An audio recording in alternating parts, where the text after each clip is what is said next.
Hey guys, it's Rob here. After owning Duke/Pasqually for nearly 9 months, he's finally been restored. This has been a long journey, but also one that has taught me a lot. Through this restoration, I learned in full how these bots work, what causes problems in them, and how to fix those problems. More specifically, I've learned how to do things such as fix air leaks and rebuild cylinders, which has been a very interesting process to go through. This Pasquale bot went through multiple owners, and as a result, actually has an interesting history to it, which I'll be discussing in today's video. After that, I'm going to show you guys where Duke, as he currently is right now, is at, and talk about what's next for him. Anyways, let's get into the history of my Duke/Pasquale. My Duke's journey started in January of 1981, when he had been completed and ready to be sent off to a location opening soon. This Duke was part of the fifth set from the bots made in January of 1981. By July of 1981, he and the other bots from his set would be delivered to the Antoine location in Houston, Texas, where he would start performing for customers on July 15th, 1981, when the store opened. Photos, or any footage in general, of Antoine are mostly non-existent, but we do have a singular photo of the location as a Showbiz pizza, which shows off center stage, including part of Duke here. In the early 90s, this Duke would be retrofitted into a Pasquale as part of concept unification, and would receive a plastic mask by 2006. Throughout all of this, I have no idea of the bot's condition, as no footage exists of the location while it was open. The location closed by October of 2006, and everything would be auctioned off, with the animatronics being auctioned off separately from the rest of the store's equipment and games. This is where the image of my Pasquale comes from, the only one taken during the Chuck E. Cheese era of this store. After that, things get sort of murky in regards to its history, though this is my understanding based on what we do have and some speculation of my own.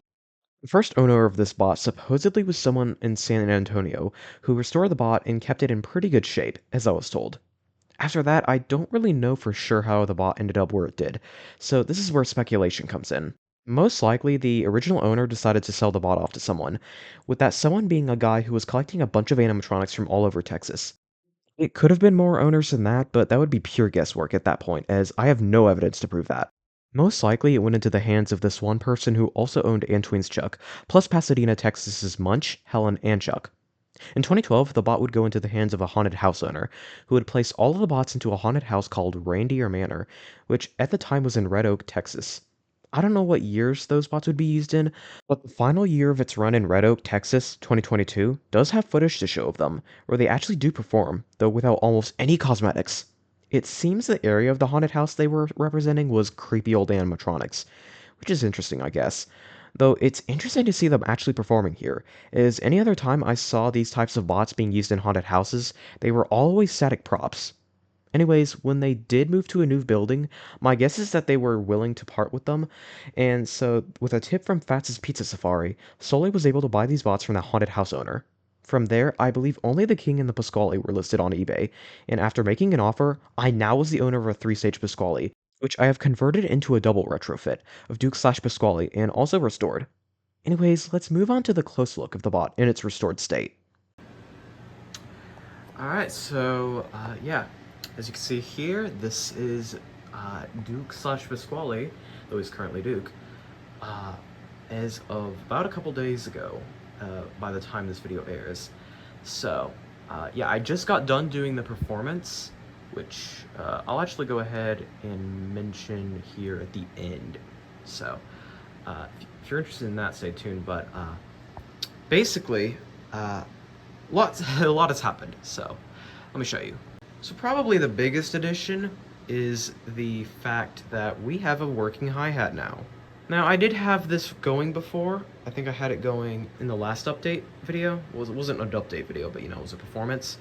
But obviously, I didn't have the cymbals on. I actually had these cymbals for a while, but I was not able to get it all connected because I didn't have a clutch, and I didn't have a new rod that was proper size and everything. So, yeah, this works now. You can...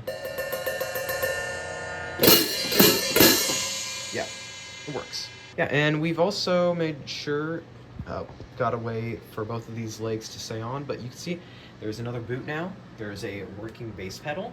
That's actually probably the biggest addition, is this movement now works. It's a bit finicky. I am having to use a custom one, and that's come with problems because the cylinder doesn't go up quite high enough, and although I could try and adjust it, it would require taking it out, and it doesn't really need a rebuild, So I didn't want to go through all that, if that even would have fixed it. So that's what I'm doing with this currently. I'm probably just gonna get the correct bass pedal in the future. I did actually find the exact model, so I will be getting that in the future. But for now, we're just going with this one, and it works. But I just have to tighten those nuts down there every so often, which I did actually have to do today. As for the cymbal, I think we found a way to secure it. In the performance, you'll see it does fall down about halfway through.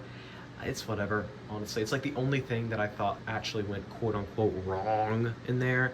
But I dubbed it over with stuff, so you're not really even going to be able to hear it, so I don't know how much you really care about that. But yeah, so this all these drums are in use. Oh, and that's another thing.